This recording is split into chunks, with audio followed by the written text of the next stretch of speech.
ಗುರುವಿನ ಪಾದಾರವಿಂದಗಳಿಗೆ ವಂದಿಸುತ್ತಾ ನಮಸ್ತೆ ಸ್ನೇಹಿತರೆ, ಮತ್ತೊಮ್ಮೆ cook with Sai Keerthi YouTube ಚಾನಲ್ಗೆ ಸ್ವಾಗತ.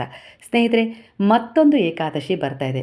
ಪ್ರತಿ ವರ್ಷವೂ ಪ್ರತಿ ತಿಂಗಳು ಅದೇ ಏಕಾದಶಿಗಳು ಮರುಕಳಿಸಿದರೂ ಕೂಡ ನಮ್ಮ ಜೀವನದಲ್ಲಿ ಈ ಸಾರಿ ನಮಗೆ ಮಾಡೋಕ್ಕೆ ಅವಕಾಶ ಸಿಗಲಿಲ್ಲ. ಖಂಡಿತ ಒಂದು ಸಂದೇಶ ನಮಗೆ ಮತ್ತೊಂದು ದಿನ ಅವಕಾಶ ಕೊಡುತ್ತೆ. ಆ ಅವಕಾಶವೇ ನಮಗೆ ಆ ಭಗವಂತ ಕೊಡೋ ಅವಕಾಶವಾಗಿರುತ್ತೆ. ಹಾಗಾಗಿ ಕೆಲವೊಂದು ಸಾರಿ ಕೆಲವು ಏಕಾದಶಿ ಆಗಿರ್ಬೋದು, ಸಂಕಷ್ಟಹರ ಚತುರ್ಥಿ ಆಗಿರ್ಬೋದು, ಇನ್ಯಾವುದೇ ರೀತಿ ಒಂದು ವ್ರತಗಳನ್ನಾಗಿರ್ಬೋದು ಮಾಡಲಿಕ್ಕೆ ಆಗೋದಿಲ್ಲ.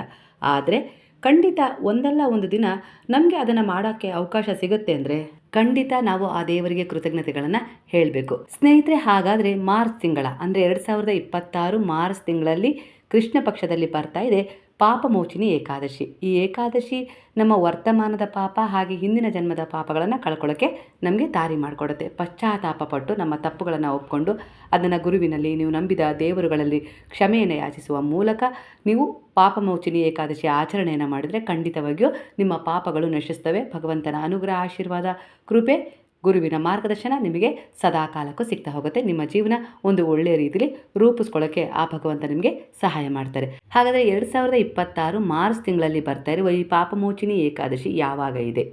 2026 ಮಾರ್ಚ್ ತಿಂಗಳ 15ನೆಯ ತಾರೀಕು ಭಾನುವಾರದ ದಿನ ಈ ಪಾಪಮೋಚಿನಿ ಏಕಾದಶಿಯ ಆಚರಣೆ ಮಾಡಬೇಕಾಗತ್ತೆ ಸ್ನೇಹಿತರೆ.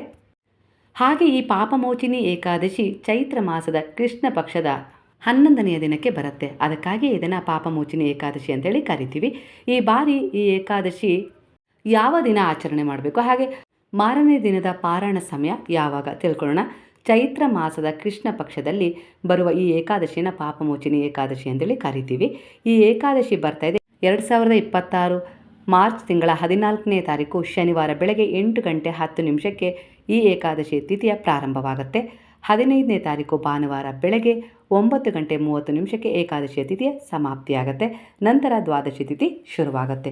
ಆದರೆ ಸೂರ್ಯೋದಯದ ಲೆಕ್ಕಾಚಾರಕ್ಕೆ ತೆಗೆದುಕೊಳ್ಳುವುದರಿಂದ ಉದಯ ತಿಥಿಯ ಅನುಸಾರ ಭಾನುವಾರ ಈ ಏಕಾದಶಿ ಆಚರಣೆಯನ್ನು ನಾವು ಮಾಡಬೇಕಾಗತ್ತೆ. ಯಾಕಂದರೆ ಉದಯ ತಿಥಿಯ ಅನುಸಾರ ಭಾನುವಾರದ ದಿನ ಅಂದರೆ ಸೂರ್ಯೋದಯದ ಸಮಯಕ್ಕೆ ಏಕಾದಶಿ ತಿಥಿ ಇರುತ್ತೆ.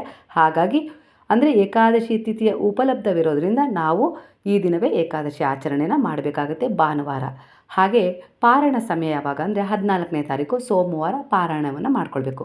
ಪಾರಾಯಣ ಸಮಯ ಸೋಮವಾರ ಬೆಳಗ್ಗೆ 6 ಗಂಟೆ 36 ನಿಮಿಷದಿಂದ 9 ಗಂಟೆ 43 ನಿಮಿಷದವರೆಗೂ ಇರುತ್ತೆ.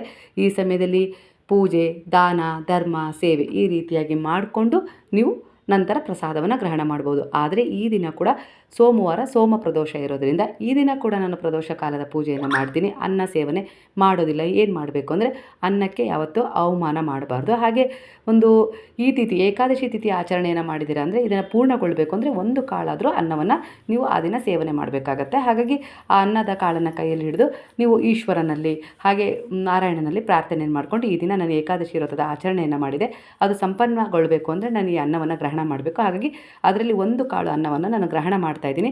ನನ್ನಿಂದ ಏನಾದರೂ ತಪ್ಪಾಗಿದ್ದರೆ ಕ್ಷಮಿಸಿ, ನನ್ನ ವ್ರತವನ್ನು ಈ ರೀತಿ ಪೂರ್ಣಗೊಳಿಸಿದ್ದೀನಿ ಅನ್ನೋ ರೀತಿಯಲ್ಲಿ ನೀವು ಪ್ರಾರ್ಥನೆ ಮಾಡಿಕೊಂಡು ಒಂದು ಕಾಳು ಅನ್ನವನ್ನು ತಿಂದು ನಂತರ ನೀವು ಮತ್ತೆ ಸೋಮವಾರ ಪ್ರದೋಷ ಕಾಲದ ವ್ರತವನ್ನು ಮಾಡುವವರು ಇಲ್ಲ ನಾವು ಏಕಾದಶಿ ವ್ರತದ ಆಚರಣೆಯನ್ನು ಮಾಡ್ತೀವಿ ಅಷ್ಟೇ ಅಂದವರು ಖಂಡಿತ ಸೋಮವಾರ ಬೆಳಗ್ಗೆ ನಾನು ಹೇಳಿದ ಸಮಯಕ್ಕೆ ಪಾರಾಯಣ ಮುಗಿಸ್ಕೊಂಡು ನೀವು ನೈವೇದ್ಯ ಮಾಡಿ ಊಟ ಮಾಡ್ಕೊಳ್ಬೋದು. ದಾನದ ಸೇವೆ ಯಾವುದೇ ಆಗಲಿ, ಒಂದು ವ್ರತ ಮಾಡ್ತೀವಿ ಅಂದರೆ ಅಲ್ಲಿ ಒಂದು ದಾನಕ್ಕೆ ಬಹಳ ಮಹತ್ವ ಇರುತ್ತೆ. ಹಾಗಾಗಿ ದಾನವನ್ನು ಮಾಡ್ಕೊಳ್ಳಿ. ಯಥಾಭಕ್ತಿ, ಯಥಾಶ್ರದ್ಧೆ, ಯಥಾಯೋಗ್ಯತೆ ಅನುಸಾರವಾಗಿ.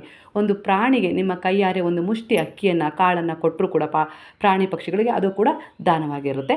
ಹಾಗಾಗಿ ಆ ರೀತಿ ಕೂಡ ದಾನ ಮಾಡ್ಕೊಳ್ಬೋದು. ಹಸಿವಿಗೆ ಹುಲ್ಲು ತಿನ್ನಿಸ್ಬೋದು, ಗೋಧಿ ಹಿಟ್ಟಿನ ಒಂದು ನೈವೇದ್ಯ ಏನಾದರೂ ಮಾಡಿ ತಿನ್ನಿಸ್ಬೋದು. ಈ ರೀತಿಯಾಗಿ ನೀವು ದಾನ ಧರ್ಮದ ಸೇವೆಯನ್ನು ಮಾಡ್ಕೊಳ್ಳಿ. ಈ ದಿನ ಅಂದರೆ ಸೋಮವಾರದ ದಿನ ದ್ವಿಪುಷ್ಕರ ಯೋಗ ಕೂಡ ಇದೆ.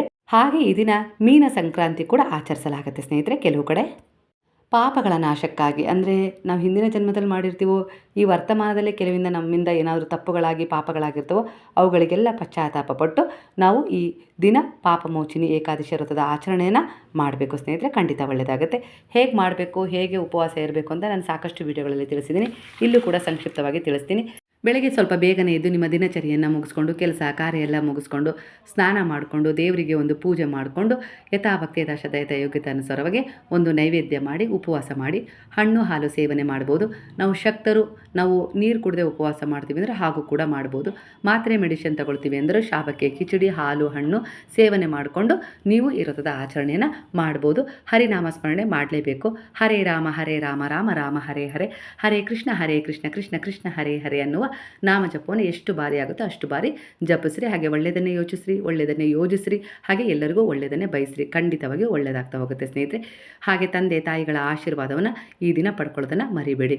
ಸಾಧ್ಯವಾದರೆ ಭಾನುವಾರದ ದಿನ ಅರಳಿ ವೃಕ್ಷ ಆಗಿರ್ಬೋದು, ಹಾಗೆ ಬೇವಿನ ಮರ ಆಗಿರ್ಬೋದು, ಆಲದ ಮರ ಆಗಿರ್ಬೋದು, ಅರಳಿ ವೃಕ್ಷ ಆಗಿರ್ಬೋದು, ಈ ರೀತಿ ಒಂದು ಬನ್ನಿ ಮರ, ಶಮಿ ವೃಕ್ಷ, ಈ ಮರಗಳಲ್ಲಿ ಯಾವುದಾದ್ರೂ ಒಂದು ಮರವನ್ನು ಹೋಗಿ ಒಂದು 9 ಪ್ರದಕ್ಷಿಣೆಗಳನ್ನು ಹಾಕಿ ತುಪ್ಪದ ದೀಪಗಳನ್ನು ಬೆಳಗಿಸಿ ಬಂದರೆ ತುಂಬ ಒಳ್ಳೆಯದಾಗುತ್ತೆ ಸ್ನೇಹಿತರೆ. ಪಾಪ ಖಂಡಿತವಾಗಿ ನಾಶ ಆಗುತ್ತೆ. ಮತ್ತೊಂದು ಅವಕಾಶ, ಹೊಸ ರೂಪದಲ್ಲಿ ಭಗವಂತ ನಿಮಗೆ ಏನಾದರೂ ದಾರಿಯ ರೂಪದಲ್ಲಿ ತೆರೆದುಕೊಡ್ತಾರೆ. ಈ ರೀತಿ ಮಾಡ್ಕೊಳ್ಳಿ. ಶನಿವಾರದ ದಿನ ತುಳಸಿಯನ್ನು ಕೊಯ್ಯಬಾರ್ದು. ಹಾಗಾಗಿ ಯಾಕಂದರೆ ಏಕಾದಶಿ ತಿಥಿ ಪ್ರಾರಂಭವಾಗಿರುತ್ತೆ ಬೆಳಗ್ಗೆ 8 ಗಂಟೆ 10 ನಿಮಿಷಕ್ಕೆ. ಹಾಗಾಗಿ ಶುಕ್ರವಾರದ ದಿನವೇ ನೀವು ತುಳಸಿಯನ್ನು ತಂದಿಟ್ಕೊಳ್ಳಿ, ಇಲ್ಲ ಕೊಯ್ದಿಟ್ಕೊಳ್ಳಿ.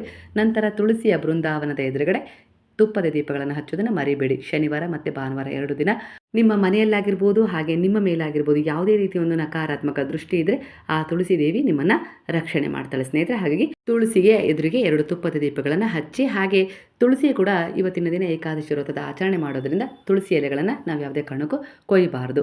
ಹಾಗಾಗಿ ನೀವು ಈ ರೀತಿ ಮೊದಲೇ ಕೊಯ್ದು ಎತ್ತಿಟ್ಕೊಂಡು ನಂತರ ಪೂಜೆಗೆ ಅದನ್ನು ಬಳಸಿ. ಮರ್ತೋಯ್ತು ಏನು ಮಾಡೋದು ಅಂದರೆ, ತುಳಸಿ ಬುಡದ ಕೆಳಗಡೆ ಒಂದಿಷ್ಟು ಎಲೆಗಳು ಉದುರಿರ್ತವೆ ಒಣಗಿದ್ದು ಹಳದಿ ಬಣ್ಣದ್ದು, ಅವುಗಳನ್ನು ಎತ್ತಿಟ್ಕೊಂಡು ತೊಳ್ಕೊಂಡು ನೀವು ಪೂಜೆಗೆ ಉಪಯೋಗಿಸ್ಬೋದು.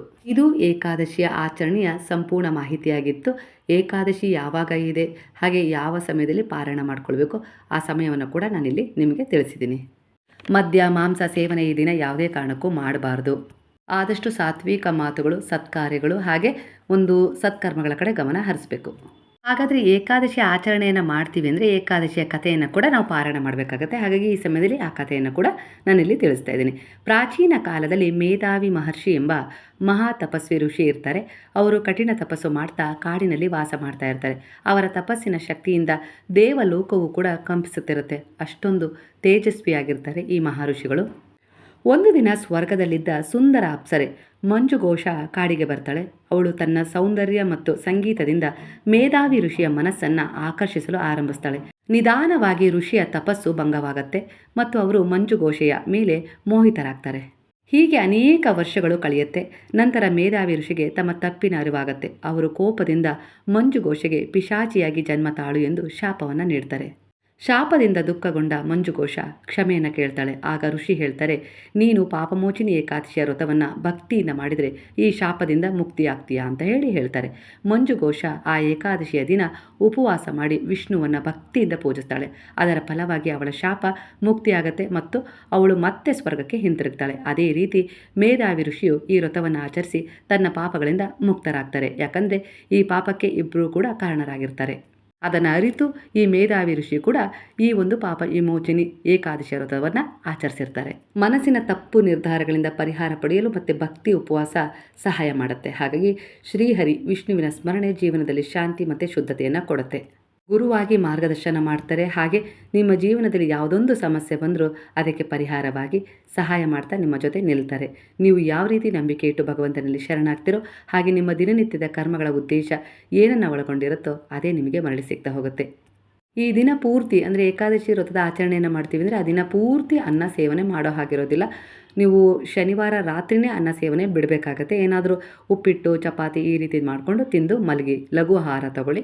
ಮಾರನೇ ದಿನ ಭಾನುವಾರ ಪೂರ್ತಿಯಾಗಿ ಉಪವಾಸ ಇರೋರು ಇರ್ಬೋದು, ಇಲ್ಲಾಂದರೆ ಹಾಲು ಹಣ್ಣು ಶಾಬಕ್ಕಿ ಕಿಚಡಿ ಪಾಯಸ ಈ ರೀತಿ ಮಾಡಿಕೊಂಡು ತಿನ್ನೋರು ತಿಂದು ನೀವು ಮಾಡ್ಬೋದು. ಭಕ್ತಿ ಮುಖ್ಯ, ಶ್ರದ್ಧೆ ಮುಖ್ಯ. ಆದರೆ ನಾವು ಮಾಡ್ತೀವಿ ಅನ್ನೋರು ಖಂಡಿತವಾಗಿ ನೀರನ್ನು ಕುಡಿದು ಇಲ್ಲ ನಿರಾಹಾರವಾಗಿ ಕೂಡ ನೀವು ಮಾಡಬಹುದು ಸ್ನೇಹಿತರೆ.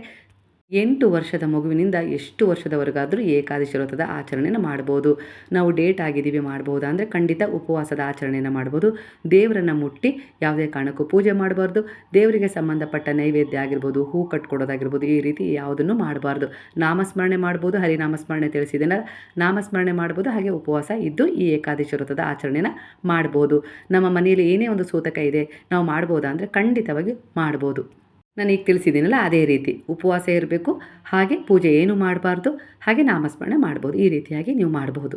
ಅನಿವಾರ್ಯ ಅಲ್ವಾ, ಜೀವನದಲ್ಲಿ ಕೆಲಸಕ್ಕೆ ಹೋಗಲೇಬೇಕು. ಹಾಗಾಗಿ ಏನಾದರೂ ಸ್ವಲ್ಪ ತಿಂದು ಹೋಗಿದ್ರೆ ಒಳ್ಳೆಯದು ಅಂತೇಳಿ ನಮ್ಗೆ ಅನಿಸುತ್ತೆ. ನಾವು ಏನಾದರೂ ಹಣ್ಣು ಹಾಲು ಸೇವನೆ ಮಾಡಿ ಕೆಲಸಕ್ಕೆ ಹೋಗ್ಬೋದಾ ಅಂದರೆ ಖಂಡಿತವಾಗಿಯೂ ಆ ರೀತಿ ಮಾಡಬಹುದು. ಒಟ್ಟು ಶಕ್ತ್ಯಾನುಸಾರ ಭಗವಂತನಿಗೆ ನಾವು ಸಮೀಪ ಆಗಬೇಕು, ಭಯದಿಂದ ದೂರ ಆಗಬಾರ್ದು ಸ್ನೇಹಿತರೆ. ಹಾಗಾಗಿ ಪೂಜೆ ವ್ರತ ಅಂದರೆ ಅದು ಭಯ ಅಲ್ಲ, ಅದು ಭಗವಂತನಲ್ಲಿ ನಾವಿಡುವ ವಿಶ್ವಾಸ, ನಂಬಿಕೆ, ಪ್ರೀತಿಯಾಗಿರುತ್ತೆ. ಅದರ ಆಧಾರದ ಮೇಲೆ ನೀವು ಏಕಾದಶಿ ಆಚರಣೆಯನ್ನೇ ಆಗಲಿ, ಯಾವುದೇ ಒಂದು ವ್ರತ ನಿಯಮಗಳನ್ನೇ ಆಗಲಿ ಆರಾಮಾಗಿ ಪಾಲಿಸ್ಬೋದು. ದೇವರಂದರೆ ಭಯ ಅಲ್ಲ, ದೇವರಂದರೆ ಭಕ್ತಿ, ಪ್ರೀತಿ. ಅದನ್ನು ನೆನ್ಪಿಟ್ಕೊಳ್ಳಿ. ನಿಮ್ಮ ಒಳ್ಳೆಯ ಉದ್ದೇಶದ ಕರ್ಮಗಳಲ್ಲೂ ಕೂಡ ಭಗವಂತನ ವಾಸ ಇರುತ್ತೆ. ಅದನ್ನು ಕೂಡ ಭಗವಂತ ಪೂಜೆ ಅಂತೇಳಿ ಸ್ವೀಕರಿಸ್ತಾರೆ. ನಾಮಸ್ಮರಣೆ ಮಾಡಿ ಒಳ್ಳೆಯದನ್ನು ಯೋಜಿಸಿ ಹಾಗೆ ಒಳ್ಳೆಯದನ್ನೇ ಬಯಸಿ. ಮಾಹಿತಿ ಇಷ್ಟವಾಗಿದೆ ಅಂಥೇಳಿ ನಿಮಗೆ ಏನಾದರೂ ಅನಿಸಿ ಈ ಪಾಪ ಮೋಚಿನಿ ಏಕಾದಶಿಯ ಒಂದು ವಿವರಣೆಯನ್ನು ಯಾರಿಗಾದರೂ ಶೇರ್ ಮಾಡಿದರೆ ಒಳಿತಾಗತ್ತೆ ಅಂತೇಳಿ ನಿಮ್ಗೆ ಏನಾದರೂ ಅನಿಸಿದರೆ ಖಂಡಿತವಾಗಿ ನಿಮ್ಮ ಅಭಿಪ್ರಾಯಕ್ಕೆ ಅನುಗುಣವಾಗಿ ಯಾರಿಗಾದರೂ ಶೇರ್ ಮಾಡಿ. ಮತ್ತೊಂದು ವಿಡಿಯೋದೊಂದಿಗೆ ಮರಳಿ ಬರ್ತೀನಿ. ಅಲ್ಲಿವರೆಗೂ ನಮಸ್ತೆ. ಹಾಗಾದರೆ ಎಲ್ಲರೂ ಸೇರಿ ಹೇಳೋಣವಾ? ಹರೇ ರಾಮ ರಾಮ ರಾಮ ಹರೇ ಹರೇ, ಹರೇ ಕೃಷ್ಣ ಕೃಷ್ಣ ಕೃಷ್ಣ ಹರೇ ಹರೇ, ಹರೇ ಸಾಯಿ ಸಾಯಿ ಹರೇ ಹರೇ, ಹರೇ ಬಾಬಾ ಬಾಬಾ ಬಾಬಾ ಹರೇ ಹರೇ, ಹರೇ ದತ್ತ ದತ್ತ ಹರೇ ಹರೇ.